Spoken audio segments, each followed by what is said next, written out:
بسم اللہ الرحمن الرحیم۔ اعلان نبوت کے چند روز بعد نبی کریم صلی اللہ علیہ وسلم ایک رات مکہ کی ایک گلی سے گزر رہے تھے کہ ان ایک گھر میں کسی کی رونے کی آواز آئی۔ آواز میں اتنا درد تھا کہ آپ صلی اللہ علیہ وآلہ وسلم بے اختیار اس گھر میں داخل ہو گئے۔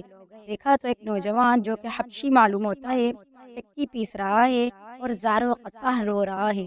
آپ صلی اللہ علیہ وسلم نے اس سے رونے کی وجہ پوچھی تو اس نے بتایا کہ میں ایک غلام ہوں، سارا دن اپنے مالک کی بکریاں چراتا ہوں، شام کو تھک کر جب اپنے گھر آتا ہوں تو میرا مالک مجھے گندم کی ایک بوری پیسنے کے لیے دے دیتا ہے، جس کو پیسنے میں ساری رات لگ جاتی ہے۔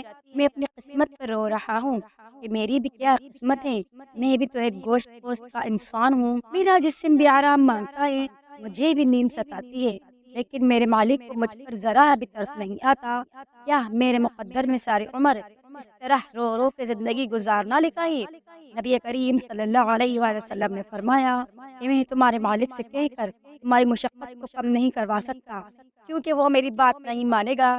کہا میں تمہاری تھوڑی مدد کر سکتا ہوں کہ تم سو جاؤ اور میں تمہاری جگہ پر چکی پیستا ہوں۔ وہ غلام بہت خوش ہوا اور شکریہ ادا کر کے سو گیا، اور آپ صلی اللہ علیہ وسلم اس کی جگہ چکی پیستے رہے۔ جب گندم ختم ہو گئی تو آپ اسے جگائے بغیر واپس تشریف لے آئے۔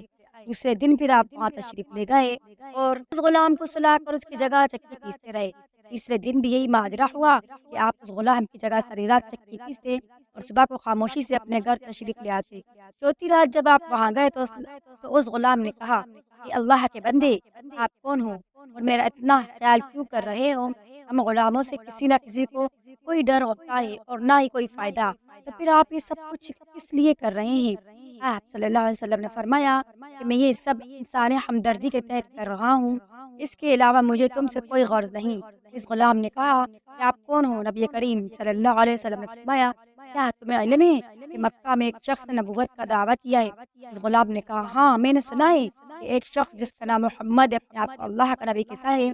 آپ صلی اللہ علیہ وسلم نے فرمایا میں وہی محمد ہوں۔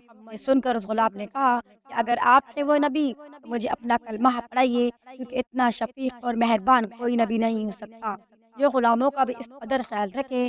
آپ صلی اللہ علیہ وسلم نے انہیں کلمہ کہہ کر مسلمان کر دیا۔ پھر دنیا نے دیکھا کہ اس غلام نے تکلیفیں اور مشقتیں برداشت کی، لیکن دامن مصطفیٰ صلی اللہ علیہ وآلہ وسلم نہ چھوڑا۔ انہیں جان دینا تو گوارا تھا، لیکن اتنے شفیق اور مہربان نبی کا ساتھ چھوڑنا گوارا نہ تھا۔ آج دنیا انہیں بلال حبشی رضی اللہ تعالیٰ عنہ کے نام سے جانتی ہیں۔ نبی کریم صلی اللہ علیہ وسلم کی ہمدردی اور محبت نے انہیں آپ صلی اللہ علیہ وسلم کا بے لوث غلام بنا کر رہتی دنیا تک مثال بنا دیا۔